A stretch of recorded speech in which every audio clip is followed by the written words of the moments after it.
चले अस्सलाम वालेकुम एवरीवन। ये हमारी मीटिंग लाइव स्ट्रीम होना शुरू हो गई है। तो स्टार्ट करता हूँ। एक सेकंड में अपनी स्क्रीन शेयर कर लूँ। एक सेकंड। वो- वालेकुम अस्सलाम सर। जी, एक सेकंड। ठीक है, एक सेकंड।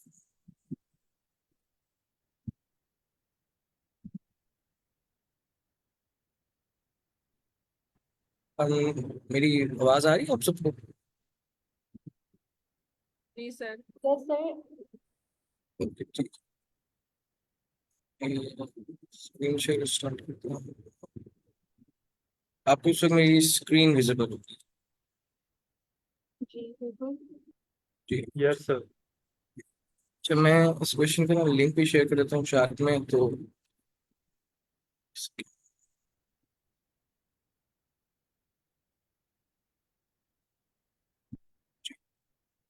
अभी हम ये एक थोड़ी इजी प्रॉब्लम है, अभी हम ये देखेंगे। कोशिश करूंगा इस सेशन में हम दो प्रॉब्लम्स कवर करें। अगर टाइम बचा तो एक और भी कर लेंगे हम। तो तो ये है हमारी प्रॉब्लम नंबर 283। मूव जीरोस इसमें है। Given integer array nums, move all zeros to the end while maintaining the relative order। अस्सलाम वालेकुम सर, ये फर्स्ट क्लास है। जी जी सर, फर्स्ट क्लास है। सर आप इंट्रोडक्शन नहीं देंगे, व्हाट इज डीएसए? जी जी, मैं देता हूँ इंट्रोडक्शन। मैं प्रॉब्लम रीड करूँ, फिर उसको मैं सारे साथ साथ हम डेटा स्ट्रक्चर यूज करेंगे ना, उनको मैं इंट्रोड्यूस करवाता हूँ। इस तरह इस प्रॉब्लम में अभी जो हम यूज करेंगे, मैं उसका भी इंट्रोडक्शन दूंगा। मैं आपको पहले प्रॉब्लम समझा दूंगा। अच्छा, इसमें ना ये हमारी है एक एरे की प्रॉब्लम नजर, एक एरे का हम एक brief सा इंट्रोडक्शन दे दूं पहले।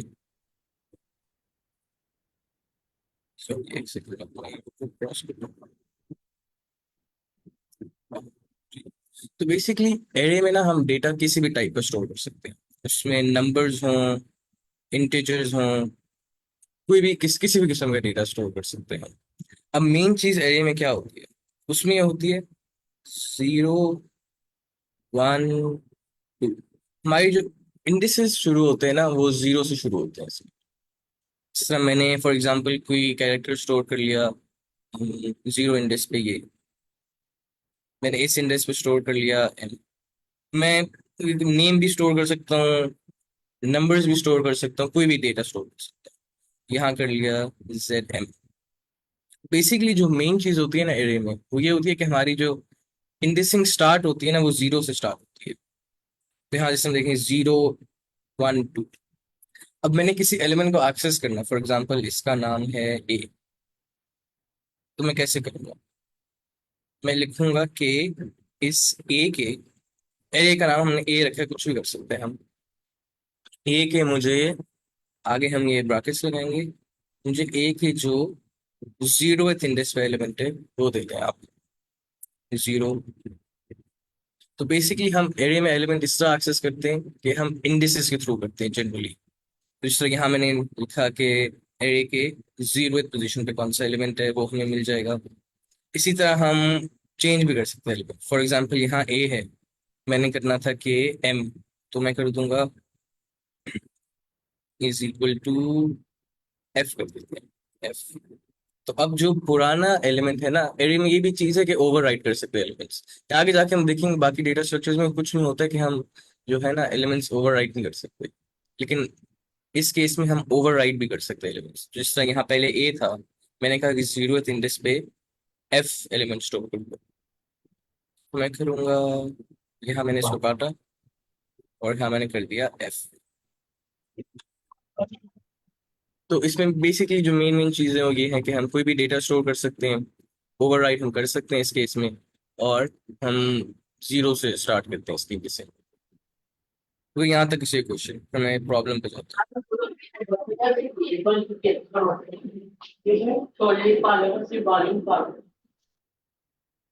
चले अब हम जरा प्रॉब्लम पे वापस आते हैं। इन्होंने कहा गिवन इंटीजर एरे। हमने बेसिकली ना एरे में जो है नम्स एरे दी हुई है, हमने उसके एन पे जीरोस भेजने सारे, while maintaining the relative order। अब रिलेटिव ऑर्डर को हम डिस्कस करते हैं। इसमें क्लियर कर दूं। फॉर एग्जांपल लेट्स से हम ये डिस्कस करते हैं। 1 0 2। अब उन्होंने हमें कहा है कि सारे जो जीरोज है ना राइट साइड पे भेजने हैं। अब मैं एक चीज ये भी कर सकता था, उन्होंने सिर्फ कहा कि जीरोज राइट साइड पे भेजने हैं। मैं ये कर दूं 2 1 और 0। अब इस केस में जो मेरा जीरो था वो मैंने भेज तो दिया एंड पे, राइट साइड पे भेज दिया, लेकिन अब रिलेटिव ऑर्डर आपको यहाँ से समझ आएगा। रिलेटिव ऑर्डर होता है कि जो ओरिजिनल एरे में बाकी एलिमेंट्स का ऑर्डर था ना वो मेंटेन होना चाहिए। जीरो जो है वो मेरा, वो तो आ गया है, वो तो ठीक है। अच्छा, अब जो मेरा 1 है वो 2 से पहले था। इस केस में 2 पहले आ गया है, 1 बाद में आया है। तो रिलेटिव ऑर्डर जो है ना हमारा मेंटेन नहीं हुआ। तो इस केस में हमने ये करना है, move all zeros to the end of it while maintaining the relative order of the non-zero elements। इस तरह यहाँ अगर हम देखें, मैं ये वाली annotate भी कर देता हूँ। इस तरह अगर हम ये देखें, यहाँ उन्होंने किया हुआ है 0 1 0 3 12। तो यहाँ अगर हम इसको बनाए 1 3 एंड 12, ये रिलेटिव ऑर्डर मेंटेन हुआ जो नॉन जीरो एलिमेंट्स थे। यहाँ पहले 1 था, उसके बाद 3, उसके बाद 12, उसके बाद ये जो दो जीरोस थे मैंने आखिर में डाल दिए, 0 एंड देन 0। अब यहाँ तक तो हमारा हो गया while maintaining the relative order of the non-zeros। अब जो कैच है यहाँ वो उन्होंने कहा है कि you must do this in place without making a copy of the array। Basically हम कोई नया डेटा स्ट्रक्चर नहीं यूज कर सकते। ये नहीं कर सकते एरे को हम कॉपी कर लें उस लिहाज से बना दें, वरना तो कंपैरेटिवली आसान होता। फॉर एग्जांपल अगर इसको मैंने बनाना है, मैं एक नई एरे बनाता, उसमें जो नॉन जीरो एलिमेंट से लूप चलाता, जब तक नॉन जीरो एलिमेंट से मैं यहाँ पेन करता रहता 1 फिर 3 फिर 12, एक नई एरे बना लेता, फिर उसके बाद फिर से लूप चलाता, मैं देखता कि अच्छा जो जीरो एलिमेंट्स हैं अब वो ऐड करते हैं, तो मैं यहाँ 0 ऐड कर देता, फिर यहाँ भी 0। लेकिन उन्होंने कहा है कि हमने कॉपी नहीं बनानी है की। इन प्लेस हम बाकी क्वेश्चंस में देखेंगे, इन प्लेस में बेसिकली होता है कि जैसा आपको दिया हुआ है ना इनपुट में डेटा स्ट्रक्चर के, जो भी आपको इनपुट दी गई है आपने एज इज मॉडिफाई करनी है, कोई नई कॉपी नहीं बनानी है उसकी। तो यहाँ मेरी जो नम्स की एरे है मैंने इसको एज इज मॉडिफाई करना है, कोई नई एरे नहीं बनानी। इसी को मॉडिफाई करना है, इसी को रिटर्न करना है, कॉपी नहीं कर सकता मैं। तो यहाँ तक है किसी क्वेश्चन, यहाँ तक किसी को समझ नहीं आता कुछ। सर लैंग्वेज के बारे में क्वेश्चन है कि क्या ये कोर्स जावा में भी पढ़ाया जाता है या सिर्फ पाइथन ही यूज होगी? सर इसमें कंपैरेटिवली पाइथन का सिंटैक्स कंपैरेटिवली इजी होता है बिगिनर्स के लिए समझना। अच्छा, बेसिकली होता है कि आपको एल्गोरिदम समझ आ जाए ना, मेन लैंग्वेज में चीजें तो सिमिलर ही होती हैं। अगर आपको एल्गोरिदम समझ आ गया ना, तो कोड किसी भी लैंग्वेज में कर सकते हैं। तो आपको अगर इसमें हम पाइथन यूज करेंगे, अगर आपको अगर किसी भी पॉइंट पे कुछ समझना है तो आप पूछ सकते हैं। वैसे जनरली सिंटैक्स से इतना फर्क नहीं पड़ता, अगर आपको एल्गोरिदम समझ आ गया तो हम लैंग्वेज में इतना फर्क नहीं ठीक सर। पड़ता। किसी और का कोई क्वेश्चन?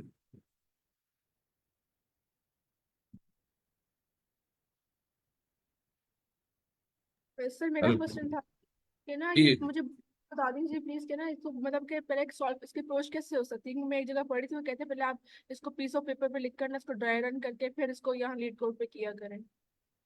इसकी ना मैं अभी आपको अप्रोच कराता हूँ। अभी तो हमने सिर्फ क्वेश्चन समझा है, अभी क्वेश्चन हमने समझ लिया, उसके बाद अभी हम अप्रोच की तरफ जाएंगे। अभी यहाँ तक मैं पूछ, ठीक है, अगर यहाँ तक किसी को समझना है तो पूछ सकते हैं, फिर हम जाते हैं अप्रोच की तरफ।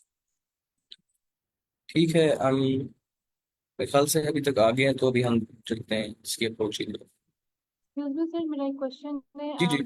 यहाँ पे मेंशन नहीं किया कि आप कौन सा ऑर्डर यहाँ पे मेंशन कर रहे हैं, असेंडिंग होगा डिसेंडिंग ऑर्डर होगा। तो फिर हम इसको बाय डिफॉल्ट हम इसको डिसेंडिंग में भी कर सकते हैं, असेंडिंग में भी कर सकते हैं इनका ऑर्डर। हम आप इनपुट का ऑर्डर पूछ लें, इनपुट तो ऑर्डर में नहीं होती, इनपुट तो किसी भी ऑर्डर में हो सकती है, असेंडिंग डिसेंडिंग नहीं, वो रैंडम। आई मीन जो 1 3 एंड 12 है, ये भी ऐसे भी पॉसिबल है कि 12 3 एंड 1 हम कर दें एंड देन 0 0 को प्लेस कर दें। नहीं नहीं, Is ये it- हमने ना ये हमने अभी डिस्कस किए, हमने रिलेटिव ऑर्डर जो है ना मेंटेन करना है। रिलेटिव ऑर्डर का मतलब है जो आउटपुट में जो नॉन जीरो एलिमेंट्स का ऑर्डर होना इनपुट में वैसे ही हो, 1 3 और 12, इसको हम चेंज नहीं कर सकते। Okay thank you sir. अभी हमें मेंशन अगर हमें आउटपुट ना दी हो तब हम कर सकते हैं कोई सा भी ऑर्डर। हम आउटपुट अगर ना दिए, उन्होंने बेसिकली लिखा है ना while maintaining the relative order of the non-zero elements, तो इस केस में हमें क्वेश्चंस में हम ये थोड़ी लिंगो होती है लीड कोड की, रिलेटिव ऑर्डर या इन प्लेस। तो रिलेटिव ऑर्डर का मतलब है कि हम नहीं कर सकते, उनका जो ओरिजिनल एरे में ऑर्डर है ना वो हमने मेंटेन कर दिया। Okay sir, thank you. ठीक है, नो प्रॉब्लम। किसी और भी क्वेश्चन फिर हम जरा इसकी अप्रोच की तरफ चलते हैं।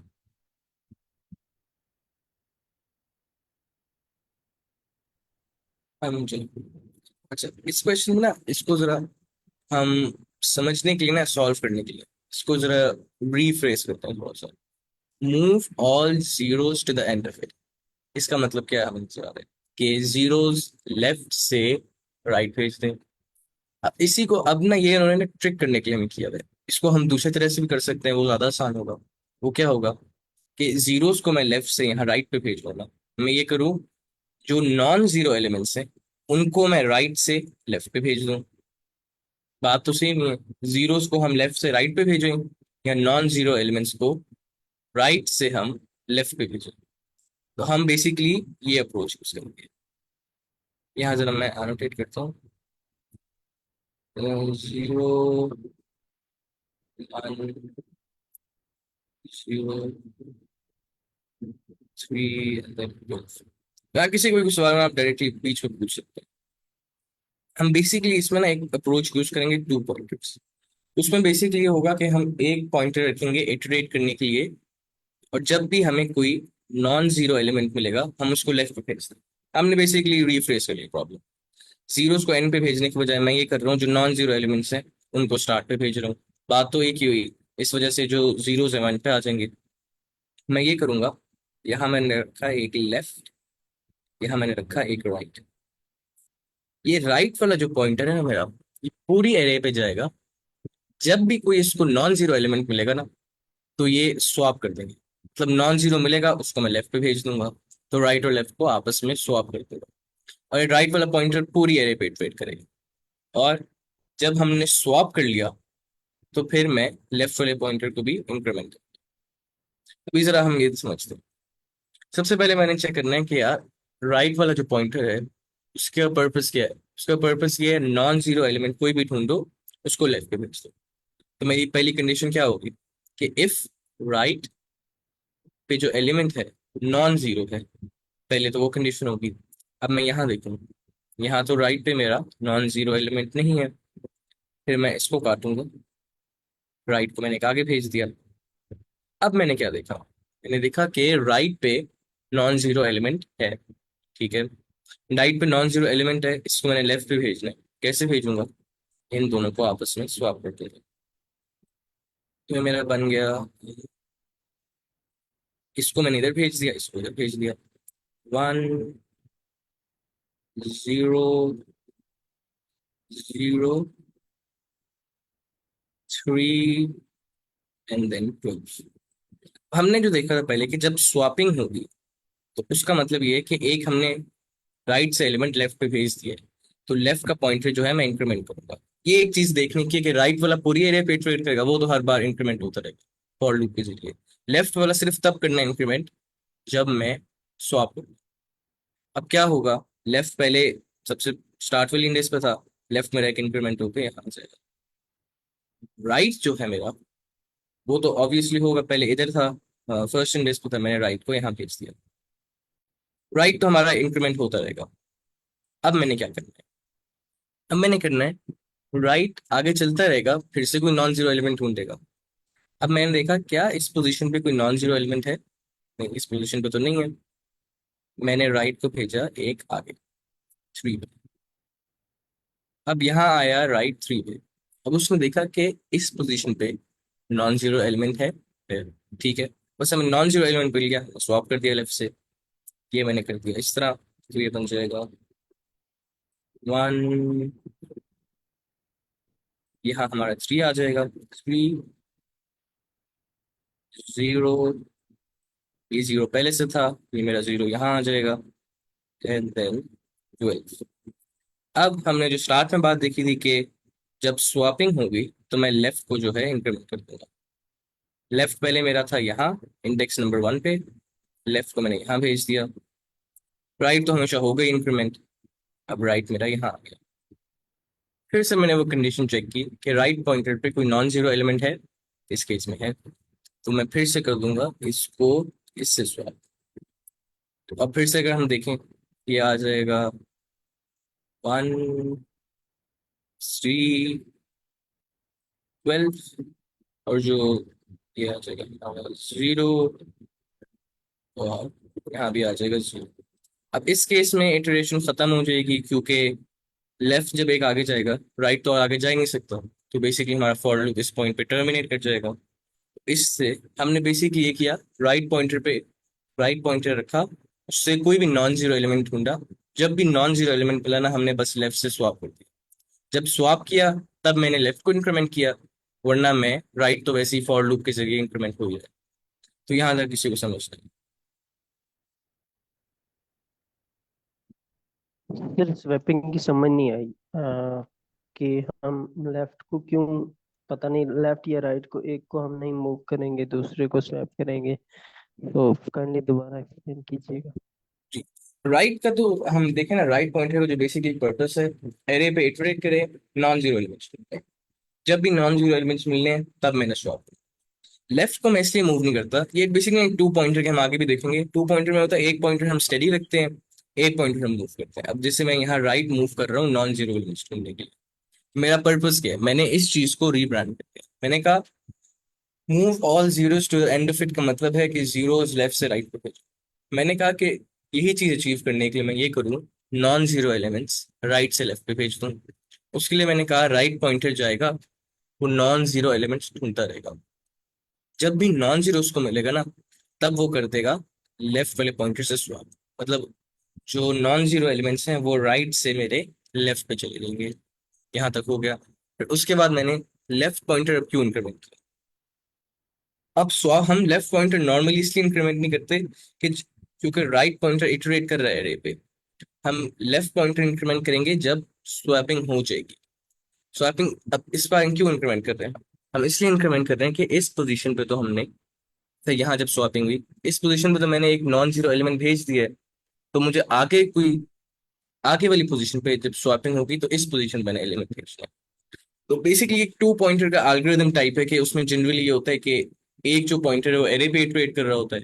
इस तरह यहाँ हमारा ये एरे पे इटरेट कर रहा है राइट वाला, और लेफ्ट वाला हमने एक कंडीशन सेट की होती है कि जब स्पेसिफिक कंडीशन सेटिस्फाई होगी तब हम इसको इंक्रीमेंट करेंगे। क्योंकि अगर हम इसको इंक्रीमेंट ना करें तो फिर तो सारे एलिमेंट्स इसी इंडेक्स पे आते रहेंगे, तो पिछले वाले एलिमेंट्स ओवरराइड होते रहेंगे।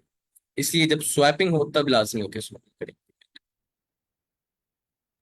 ऑलराइट तो सर, इसका मतलब ये हुआ कि ये हमारे पास दो पॉइंटर हैं, हमने लूप में उनको डिफरेंट जगहों पे खुद असाइन करना है, और ये कोडिंग के थ्रू कैसे होगा? ये भी हम करेंगे, कोडिंग भी करेंगे इसका आगे। तो भी हम इसकी भी हम कोडिंग भी करेंगे आगे। अभी आपको यहाँ तक अगर किसी क्वेश्चन है तो हम कर सकते हैं, इसके आगे हम करेंगे कोडिंग। हम यहाँ तक किसी और क्वेश्चन, इस एल्गोरिथम के बारे में हमने सॉल्व किस तरह किया, फिर हम इसका कोड भी करेंगे अभी।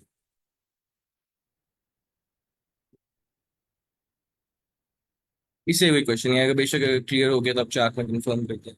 अगर कोई क्वेश्चन होगा आप पूछ सकते हैं, हम फिर से देख सकते हैं क्वेश्चन प्रॉब्लम को। ओके ठीक है, क्लियर है, थैंक यू।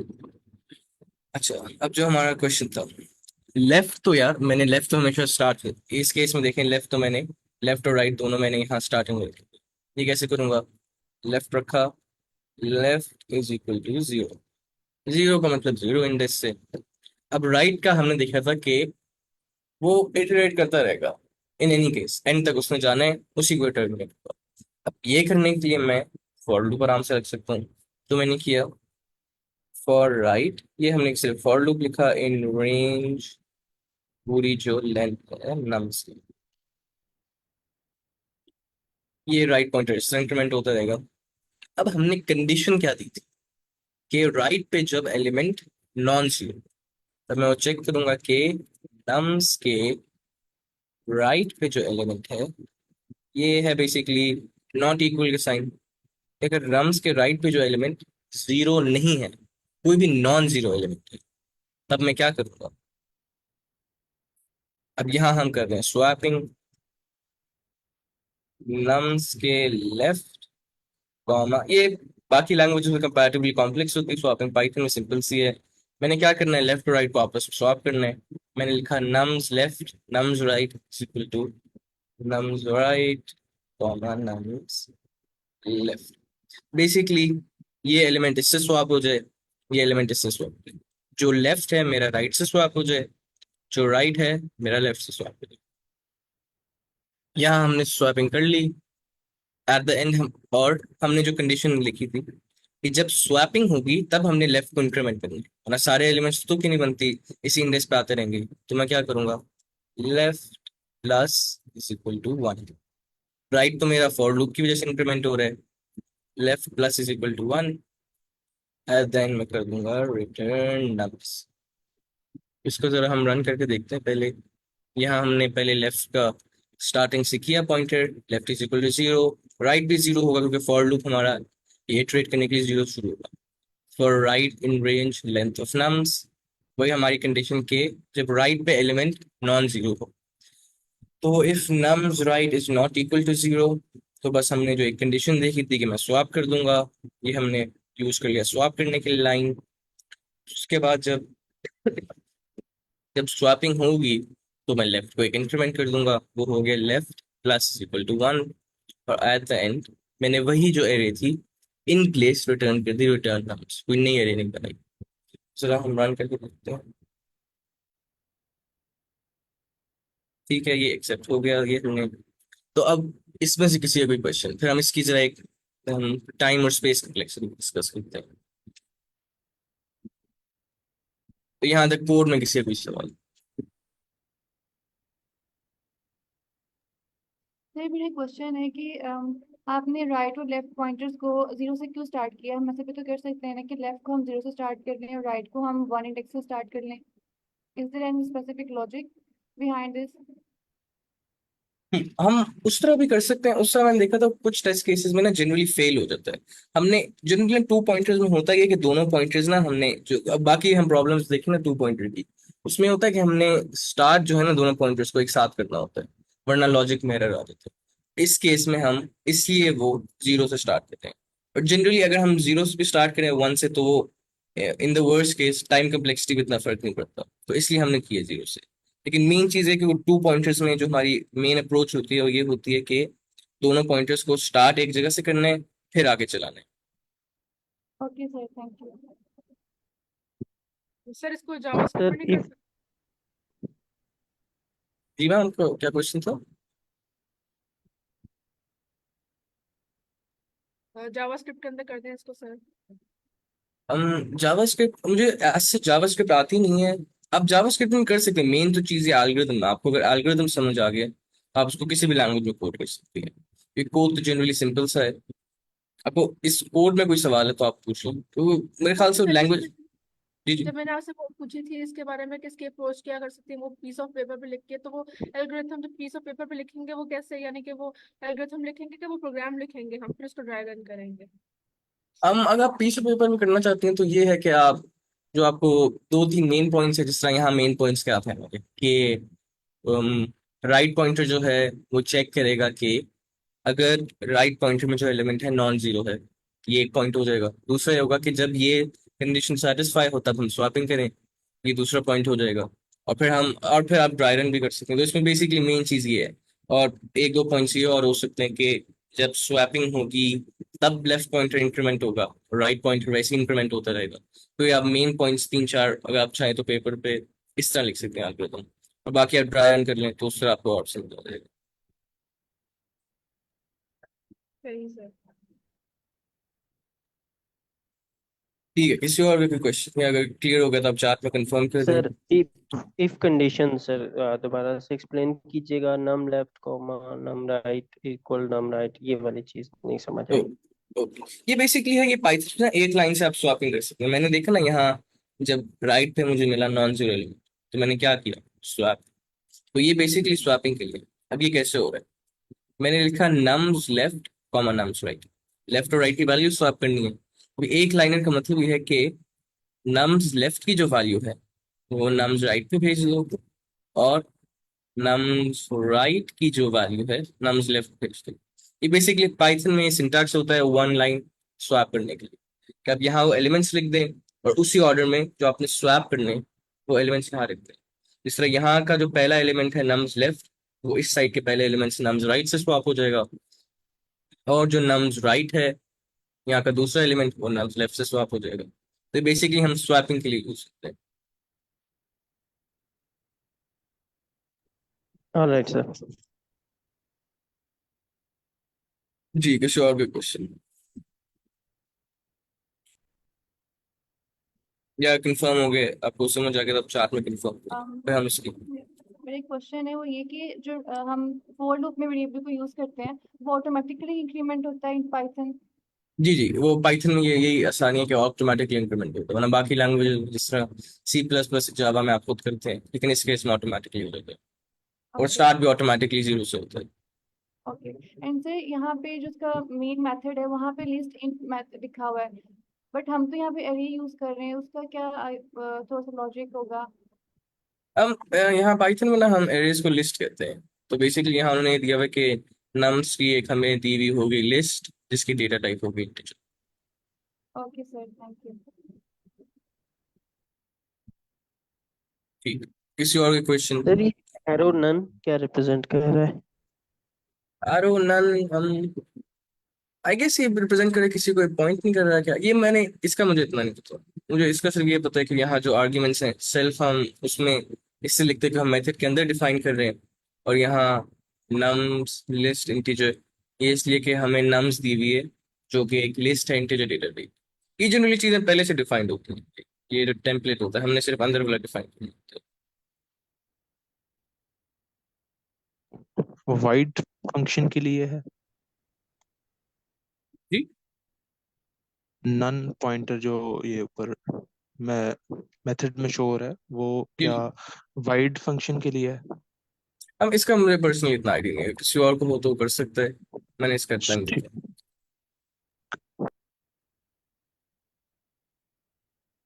अच्छा, किसी और का क्वेश्चन?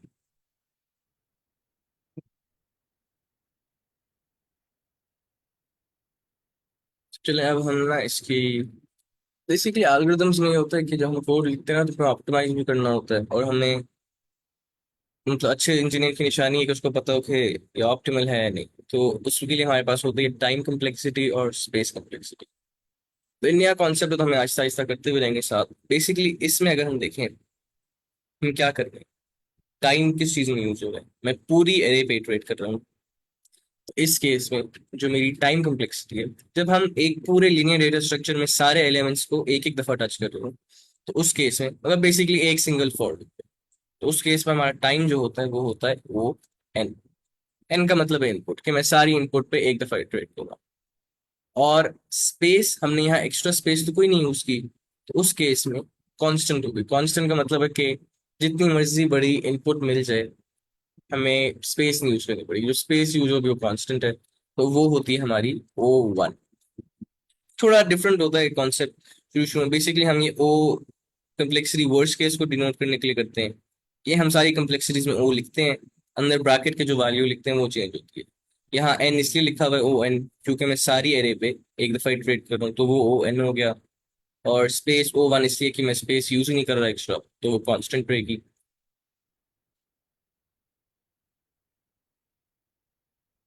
तो यहाँ तक से कोई क्वेश्चन? सर दूसरी लैंग्वेजेस में हमें एक टेम्परेरी बनाना पड़ेगा वेरिएबल, तो उस जी जी, लिहाज दूसरी से में इसकी कम्प्लेक्सिटी क्या होगी? हम उस ये अच्छा सवाल है। बेसिकली ये होता है कि ना इन चीजों में कम्प्लेक्सिटी, जिस तरह मेरा इफ स्टेटमेंट है उसकी कम्प्लेक्सिटी O1 है, जो ये स्वैपिंग है इसकी भी O1 है। बेसिकली इस केस में ना फॉर लूप की जो कम्प्लेक्सिटी है वो है O1, क्योंकि जब मेरी एरे का साइज बढ़ेगा तो मेरे फॉर लूप को ज्यादा टाइम लेगा, क्योंकि फॉर लूप से मैं इटरेट कर रहा हूँ। जो इफ स्टेटमेंट्स होती हैं हमारी वो O1 ही होती है बेसिकली, वो जितना मर्जी बड़ी इनपुट हो वो इफ स्टेटमेंट O1 ही होगी, स्वैपिंग का भी O1 होगा, मतलब एक्स्ट्रा टाइम नहीं लेती। मैंने इफ स्टेटमेंट लगाई एक एलिमेंट पे, उसका भी सेम टाइम है। मैंने वही इफ स्टेटमेंट लगाई एक, फिर दूसरा, फिर तीसरा, उसका भी सेम टाइम रहेगा। तो इसमें मेन जो चीज है वो हमारी है फॉर लूप, उसकी कम्प्लेक्सिटी और है।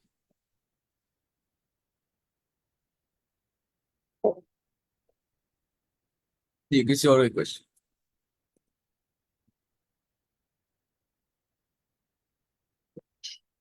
जी अस्सलाम वालेकुम। वालेकुम अस्सलाम सर। क्या हाल है आप सब लोगों के? अल्हम्दुलिल्लाह सर। अल्हम्दुलिल्लाह सर। कैसा चल रहा है session? Any questions for me? तो Ibrahim like very good present explanation, thank you sir. तो it was to the point.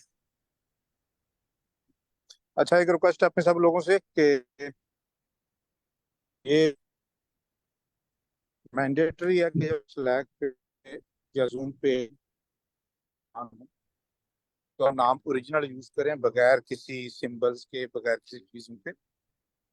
और ये आज की वर्चुअल वर्ल्ड में बहुत ज़्यादा ज़रूरी हो गया है, अदरवाइज कोई भी बंदा आपसे बात करते हुए कंफर्टेबल फील नहीं करेगा। तो ये जो साथी हैं जिनका नाम एम से स्टार्ट हो रहा है और जिन्होंने हार्ट बनाया हुआ, प्लीज अपना नाम फिक्स कर लो।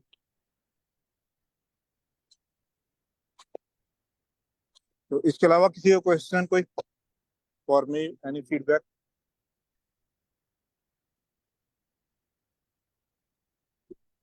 सर मेरा क्वेश्चन है कि मैं अभी 4th सेमेस्टर में हूँ, तो क्या मुझे आइट्स के कोर्स अभी स्टार्ट कर देना चाहिए? नहीं, आपको सिक्स के बाद करना चाहिए। अभी आपको गूगल के इंटरव्यू की तैयारी करनी चाहिए पूरी। और अगर आप अगला एक साल रोजाना कम से कम एक सेशन में आते हैं तो आपकी तैयारी हो जाएगी, वरना नहीं होगी। और अगर आप तैयारी किए बगैर किसी एडवांस कंट्री के लिए जहाज में बैठ गए तो फिर पूरी उम्र नहीं हो सकेगी। तो आपका ये टाइम बहुत क्रूशियल है इस काम के लिए कि आप अपनी इंटरव्यू की तैयारी पूरी कर लें, लीड कोड पूरा कर लें। Okay sir.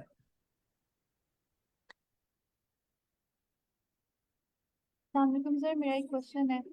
जी। वो ये कि मैंने अभी स्टार्ट की है प्रिपरेशन आइल्स की, और लाइक कोडिंग की भी स्टार्ट की है। तो अभी मैंने अप्लाई नहीं किया आइल्स के लिए, टेस्ट के लिए। तो अब मैं कब अप्लाई कर सकती हूँ, कब मेरे बेटर रहेगा कि मैं उसको अप्लाई करूँ?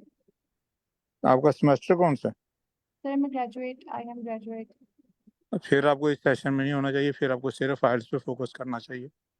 और जब आपको फील होता है कि आपकी तैयारी हो गई है तो उस पर आइल्स दें। आइल्स के बाद इन सेशंस में और क्या कहते हैं कि हैकाथॉन्स में जाना शुरू करें। ओके सर इसके अलावा मैंने 2 हैकाथॉन्स पहले भी ज्वाइन किए हैं जब मैं ग्रेजुएशन में थी। तो बिल्कुल जी, hackathon is a way of life. ये हर महीने एक होनी चाहिए। एक दो से ना तो लर्निंग उतनी ज़्यादा होती है और ना कोई इम्प्रेस होता ओके सर, गॉट इट। है। ठीक है, जो इम्प्रेस होता है बंदा वो आपकी कंसिस्टेंसी से होता है। Okay, thank you sir. ठीक है, अगर एक दफ़ा सिर्फ जोश आ गया और एक आधी हैकाथॉन ले ली, एक आधा प्राइज ले लिया, तो उससे आपको कोई शॉर्ट लिस्ट नहीं करेगा इंटरव्यू के लिए। अगर शॉर्ट लिस्ट किया भी सही तो आप इम्प्रेस नहीं कर पाएंगे, बिकॉज आप मैच्योर नहीं हो चुके होंगे। Okay sir, thank right you. जी राइट। जी। किसी और साथी का क्वेश्चन? सर जी। मेरा अभी 2nd सेमेस्टर कंप्लीट हुआ है, तो क्या मुझे भी इन हैकाथॉन्स में पार्टिसिपेट करना चाहिए? जो यूनिवर्सिटी के पहले दिन बच्चा है ना, उसे भी हैकाथॉन में जाना चाहिए। आप अगर आप लोग मेरी कैरियर काउंसलिंग की टॉक सुन लें तो उनमें ये चीज़ें काफ़ी क्लियर है। Hackathon okay is a sir. Way of life. आपकी 4 साल की डिग्री के एंड पे 40 हैकाथॉन होने चाहिए, 40 प्रोजेक्ट होने चाहिए इंटरनेशनल आपके सीवी पे, अगर आप चाहते हैं कि आप टेक्निकली अच्छे प्रोफेशनल हों तो, और कोई बंदा आपसे इम्प्रेस भी हो। दोनों चीज़ों के लिए हैकाथॉन चाहिए। सर आई कोड गुरु जो है वो यूआई यूएक्स कोर्स दे रहे हैं क्या? क्या दे रहे? UI, user interface, user design वाला एक्सपीरियंस। हाँ, तो हैकाथॉन में जाएं और आप यूआई यूएक्स बनाएं उसमें। नहीं, मैं पूछ रही थी कि आई कोड गुरु दे रहा है उसके कोर्सेज के, या फ्यूचर में कोई प्लान आ, वगैरह है? नहीं, अभी हम नहीं दे रहे। अगर गूगल इंटरव्यू में उसे ऐड करेगा तो हम देना शुरू कर देंगे, वरना हम नहीं देंगे। सही देखिए, सर। हमारा फोकस बड़ा क्लियर है, हमने 1 करोड़ पर मंथ वाली सैलरी के लिए तैयारी करनी है। तो गूगल यूआई यूएक्स की टीम के लिए भी इंटरव्यू लीड कोड का ही करता है। ठीक है, जी सर। क्योंकि ये बड़ी कंपनीज ने ये कंक्लूड कर लिया है कि जिसे लीड कोड नहीं आता वो जीरो है, और इसे जिसे लीड कोड आता है वो सोने से भी ज्यादा कीमती है। ठीक है। सही सर। तो इसलिए हम वो नहीं करते। देखिए कोर्स तो दुनिया में बहुत सारे हैं, हम बेशुमार चीजें पढ़ा सकते हैं, but we are very focused कि हमने आपको दुनिया का टॉप का प्रोफेशनल बनाना है जिसकी मार्केट में डिमांड हो।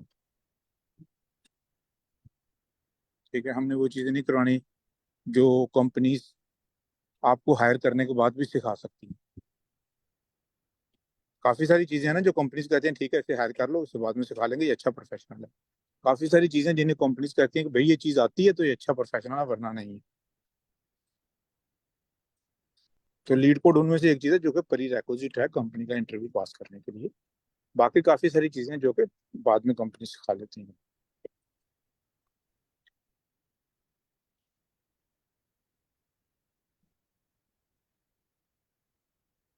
जी किसी और साथी का क्वेश्चन?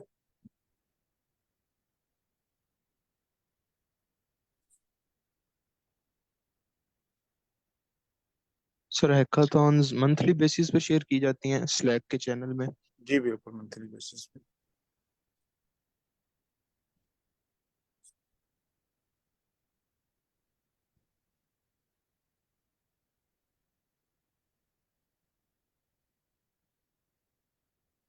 जी किसी और को क्वेश्चन?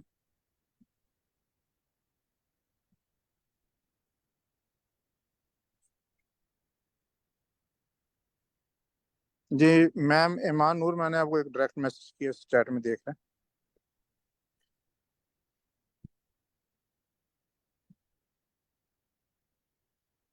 हैं। एनी लास्ट क्वेश्चन, फिर हम कोडिंग स्टार्ट करते हैं या कोई फीडबैक?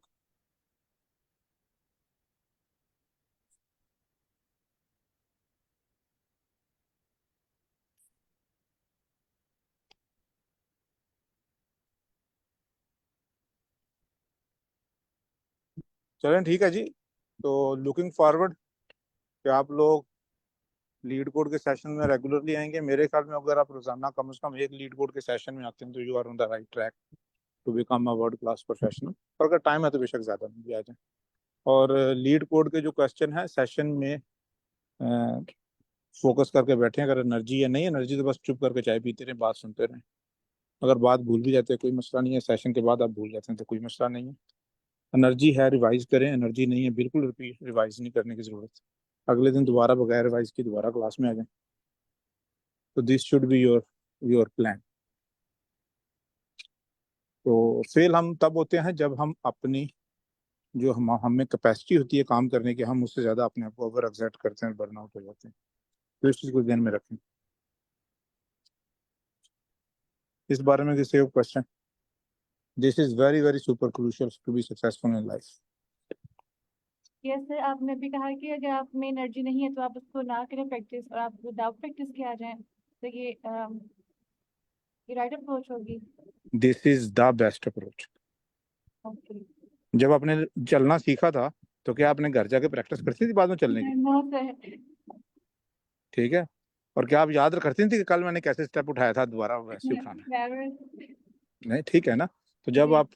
जब आप घर में रिवाइज नहीं करती, दूसरे दिन फ्रेश होती हैं और बस क्लास में फोकस करने की कोशिश करती हैं, तो व्हाट डज इट मीन कि आपके ब्रेन में जितनी कैपेसिटी आप उस लिहाज से नॉलेज अब्जॉर्ब कर रही हैं, and it is only matter of time कि आपको चीजें जुबानी याद हो जाएंगी सारी की सारी। बिल्कुल, आई एग्री। सही है। यस। तो आपने जी जी।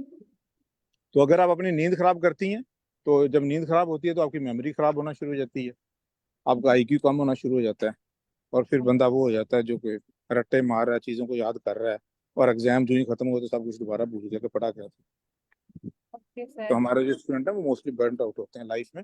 देखें जिंदगी में सबसे मुश्किल है चलना। तो अगर जिस बंदे को चलना आता है वो दुनिया का कोई भी काम कर सकता है, और अगर नहीं काम हो रहा तो इसका मतलब है कि अप्रोच गलत थी। ओके। एंड सर मैं आपसे ये डिस्कस करना चाह रही हूँ जी कि अच्छा, ये मॉडरेटर ये प्लीज नोट डाउन करें, ये एक साथी की वीडियो ऑन है कि बाय डिफॉल्ट वीडियो अलाउड नहीं होनी चाहिए पार्टिसिपेंट्स को ऑन करना, और जो वेटिंग रूम है वो भी अनेबल्ड नहीं होना चाहिए। ये फहाद बशीर अपनी वीडियो बंद कर लें। जी बोले। सर मैं आपसे यही डिस्कस करना चाह रही थी कि अभी आपने मुझे सजेस्ट किया कि मैं आइल्स की प्रैक्टिस करना स्टार्ट करूँ, और मैं इसको फिर बिल्कुल भी ना करूँ, लाइक ये जो रेडा आप स्ट्रक्चर्स है। फोर्स ना करें आइल्स की मेरी एक टॉक है कि आइल्स की तैयारी कैसे करते हैं वो सुनिए। Okay sir. ठीक है, स्लैक में पूछें तो आपको मॉडरेटर शेयर कर देंगे। तो आइल्स और जीआरई वो एग्जाम है जो 24 घंटे सिर्फ आइल्स करना चाहिए और कुछ नहीं करना चाहिए। तो वो ओके टॉक सुनने तो आपको पता चल जाएगा। तो ये क्या कहते हैं, आप रिस्क ले रही हैं बहुत बड़ा, और आपको अगर बैंड हाफ भी कम आ गया तो काफी बड़ा मसला हो जाएगा। Okay sir, thank you. ठीक है, क्योंकि स्कॉलरशिप के लिए अच्छा आइल्स का स्कोर बहुत है।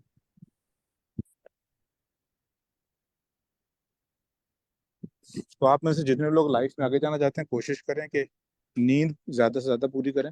उस पे तक बेड को ना छोड़ें जब तक बेड आपको नहीं छोड़ देता। तो क्योंकि जो मेमोरी है that is directly related to sleep.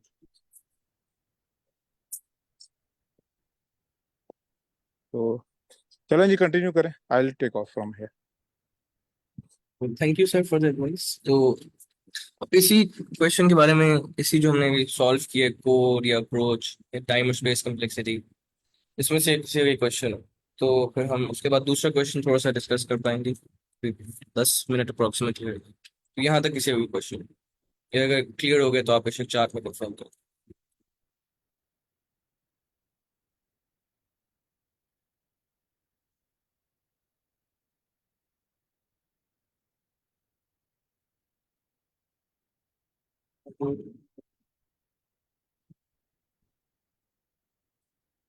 Okay, I guess clear है। तो फिर हम दूसरे क्वेश्चन के पे हम सिर्फ अप्रोच ही डिस्कस कर पाएंगे। चलिए हम वो देख लेते हैं।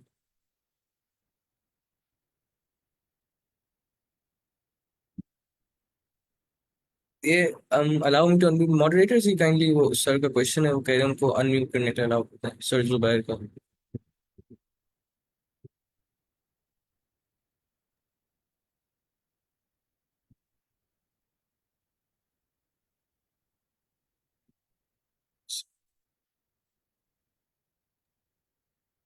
हेलो जी सर। जी, कॉन्शियस बैकग्राउंड से हूँ, तो मेरा क्वेश्चन है कि what is time and space complexity, तो उस मुझे कैसे इसको एक्सप्लेन करेंगे प्लीज। ये हमने जैसे अभी देखा था कि ना, बेसिकली टाइम कम्प्लेक्सिटी होती है कि हम बेसिकली लिखते हैं ना एल्गोरिथम्स, तो एक प्रॉब्लम को सॉल्व करने के मल्टीपल तरीके होते हैं। ये मैं चाह रहा था कि हम दूसरी, चले हम वो अगले सेशन में देखेंगे। ये भी जो मैं बाद में प्रॉब्लम कराऊंगा ना, उसके आप देखेंगे 3 सोल्यूशन। तो अब उसमें ये होता है कि टाइम और स्पेस कम्प्लेक्सिटी ये कि मेरा एल्गोरिथम टाइम कितना लेता है, कि जो मैं ज्यादा इनपुट का साइज बढ़ाऊंगा तो टाइम कितना ज्यादा लेगा, कितना टाइम जो है वो इंक्रीज होगा। स्पेस कम्प्लेक्सिटी ये कि जब मेरी इनपुट का साइज बढ़ेगा तो मुझे एक्स्ट्रा स्पेस कितनी चाहिए। तो बेसिकली ये हमने मेजर करना होता है ताकि हम उसको ऑप्टिमाइज कर सकें। तो टाइम कम्प्लेक्सिटी ये होती है कि इनपुट के अगेंस्ट मेरा एल्गोरिथम कैसे स्केल करता है, कैसे, तो ये तो मेरे एल्गोरिथम को ज्यादा टाइम चाहिए होगा या नहीं चाहिए होगा, ये ज्यादा टाइम चाहिए होगा, कितना चाहिए होगा। उसकी अलग फॉर्म्स होती है जो हम देखते रहेंगे, n, n square, log n, n log n. और स्पेस की होती है कि जो मेरा एल्गोरिथम फॉर एग्जांपल इनपुट का साइज बढ़ेगा तो मुझे कितनी और स्पेस चाहिए होगी, वो होती है स्पेस कम्प्लेक्सिटी। जिस तरह इस केस में मैं देखूँ, स्पेस मैंने तो स्टोर ही नहीं किया इनपुट की एरे, जैसी थी वैसे कर दी। तो मैंने जो स्पेस है वो मेरी O1 है, कि मुझे इनपुट एरे में 2 एलिमेंट्स मिले या 2000 मिले, स्पेस तो मेरी कांस्टेंट रहेगी। स्पेस की जो रिक्वायरमेंट है मेरी, वो इंक्रीज होगी। सिमिलरली टाइम कम्प्लेक्सिटी ये है कि हमारा एल्गोरिदम जो इनपुट का साइज बढ़ेगा तो किस तरह हमारा जो है टाइम ज्यादा चाहिए। इसमें हम आगे आके और भी टाइप्स देखेंगे। इस केस में अगर आप देखें तो हम टाइम किस चीज में यूज हो रहा है, मैं फॉर लूप से सारे एलिमेंट्स टच करूँ ना, यहाँ भी अगर आप देखें ड्राई रन में हमने सारे एलिमेंट्स पे इटरेट। तो जब हम सारे एलिमेंट्स पे इटरेट करते हैं और एक दफा टच करते हैं लिनियरली, तो उस केस में जो कम्प्लेक्सिटी होती है वो होती है ऑर्डर ऑफ एन। तो उसमें ये होता है कि ये मैं ये सर शाहरुख ने रन करके दिखा दूं, मैं ट्राई रन में भी करके दिखा दूं। तो इसमें ये होता है कि ओ एन का मतलब ये है कि सारे इनपुट एलिमेंट्स को एक दफा टच करना है। तो मतलब जितनी इनपुट ज्यादा होगी मेरा टाइम उतना ज्यादा यूज होगा। सर यहाँ 5 एलिमेंट्स हो तो शायद कम टाइम हो, 5,000 हो तो मैंने सब एलिमेंट्स को एक एक दफा टच करना है। तो ऑर्डर ऑफ एन है, तो वो ज्यादा टाइम लगेगा मुझे। कुछ केसेस में होता है कि शायद मुझे टाइम लगता ही ना, मैं अगर इनपुट पे इटरेट ना कर रहा होता। तो यहाँ कैसे वो क्वेश्चन आपको क्लियर हुआ सर, ये टाइम और स्पेस का।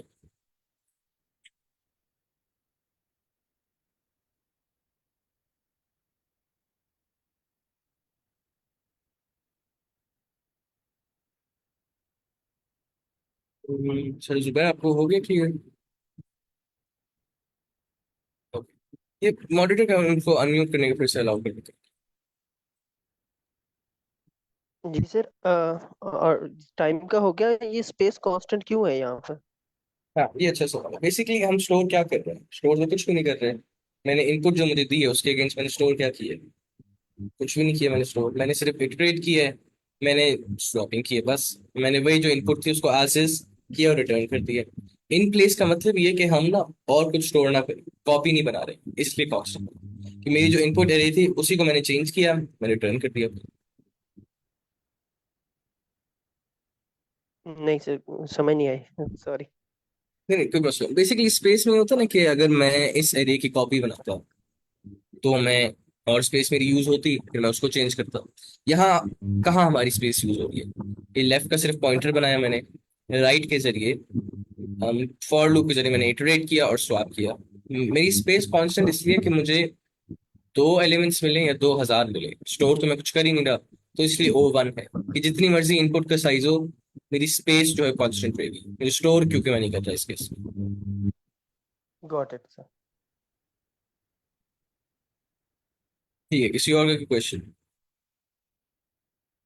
इसी इसमें से किसी और का क्वेश्चन?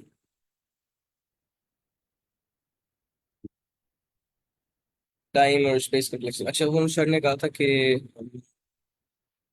ड्राई रन करके दिखा दो। मैं इसका ड्राई रन जरा फिर से हमने यहाँ जो किया है इसी के थ्रू कर देता हूँ।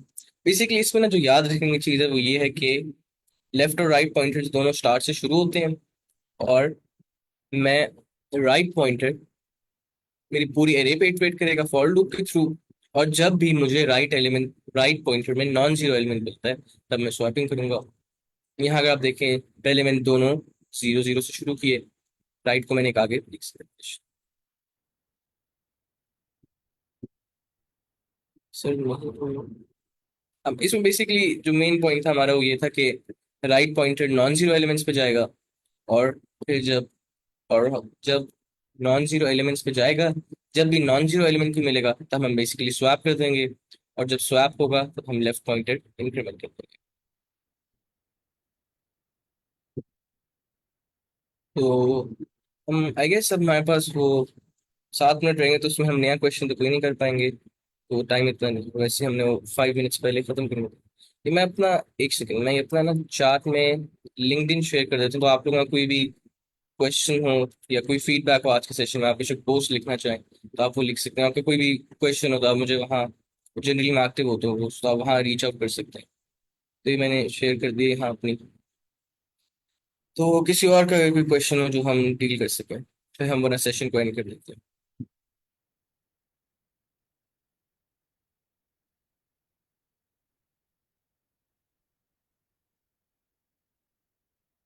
कोई भी क्वेश्चन?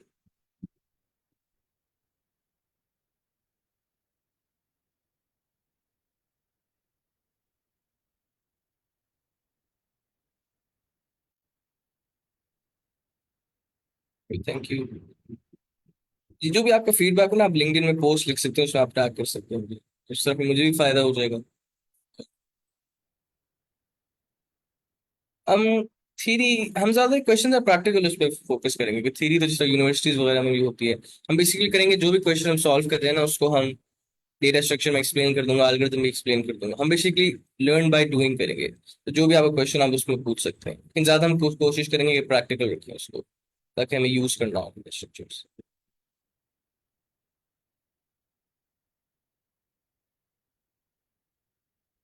हम ये क्वेश्चन जो भी, जी जी, ये जो आपने ये वाला जो क्वेश्चन था ना, ये जापान वाली इंटर्नशिप का था। उसमें ये 3 जो सवाल थे उनमें से एक ये था। ये आपने अच्छा रिकग्नाइज किया, ये था उस इंटर्नशिप।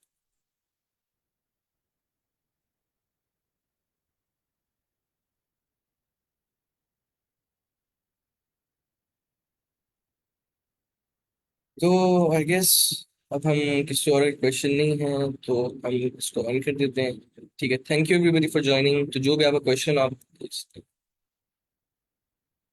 अब इस केस में हम असाइनमेंट्स नहीं करेंगे, हम इस कोर्स में हम बेसिकली करेंगे जो भी क्वेश्चन हो गए हम वो प्रेजेंट कर लेंगे। आपका कोई भी क्वेश्चन हो उससे रिलेटेड आप स्लैक में पूछ सकते हैं, या आप उस तरह का कोई और क्वेश्चन सॉल्व कर रहे हो आपसे ना हो तो वो हम उस तरह डिस्कस कर सकते हैं। इसमें हम कोशिश करेंगे कि इसमें हम असाइनमेंट्स नहीं रखें। तो आपका जो भी क्वेश्चन जो आप स्लैक में भी पूछ सकते हैं, बेशक आप लिंक्डइन में भी रीच आउट कर सकते हैं। तो thank you everybody for joining and classes.